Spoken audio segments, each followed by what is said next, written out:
Hi, I'm Allison Jones, and I'm a health and public benefits attorney at Legal Aid Society in our Nashville office. I'm going to be talking for a few minutes about TennCare renewals. If you're enrolled in any kind of TennCare program, you should know that TennCare is required by law to review your eligibility at least once a year to make sure that you still qualify. Remember that to be eligible for TennCare, you have to show that you are in a category of people that TennCare covers and that you meet the financial requirements for that category. About 9 months after your coverage starts, TennCare will start looking at your file again. First, they will try to renew your coverage using SNAP, food stamps, or IRS records. If they can get all the information they need from those sources, you'll be renewed without having to do anything at all. If they do need more information from you, TennCare will send you a renewal packet to fill out and return. You will have 40 days from the date on that packet to return it to TennCare. Once you return that packet, TennCare might decide that they need some documents from you to verify, let's say, your bank account balance. They will send you a letter telling you what else they need, and you will have 20 days to submit that information from the date on the letter. You can return your packet and any additional documentation by mail, by fax, online through the TennCare Connect portal, or by going to your county Department of Human Services office. You should always keep proof that you submitted your paperwork on time.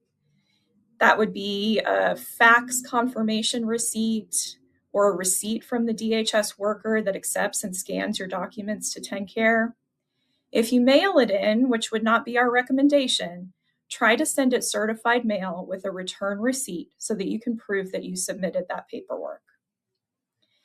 Once you've done that, if TennCare gets everything they need and you're still eligible for coverage, you will be approved for another year.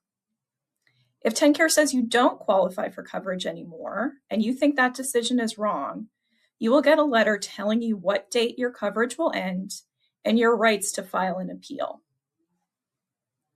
If you miss your renewal, which sometimes happens when people move and have a new address or just due to mail issues, you may still be able to get your TennCare back.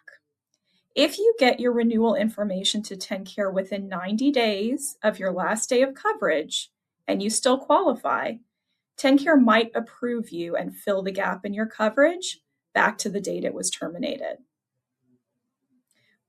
What you can do to prepare for renewal is first and foremost to check on when your renewal will be happening on the TennCare Connect online portal or by calling TennCare Connect at 855-259-0701. If you know when your renewal is scheduled to take place, you'll be able to keep an eye on your mail and be sure you don't miss any important deadlines. You should also always be sure to update TennCare anytime your address, your phone number, or your email address changes. You should be sure to open, read, and respond to all mail from TennCare. Sometimes people don't realize that they get a TennCare benefit. For example, some people get help paying their Medicare costs through TennCare's Medicare Savings Program. They may not realize that they have to renew this coverage through TennCare every year.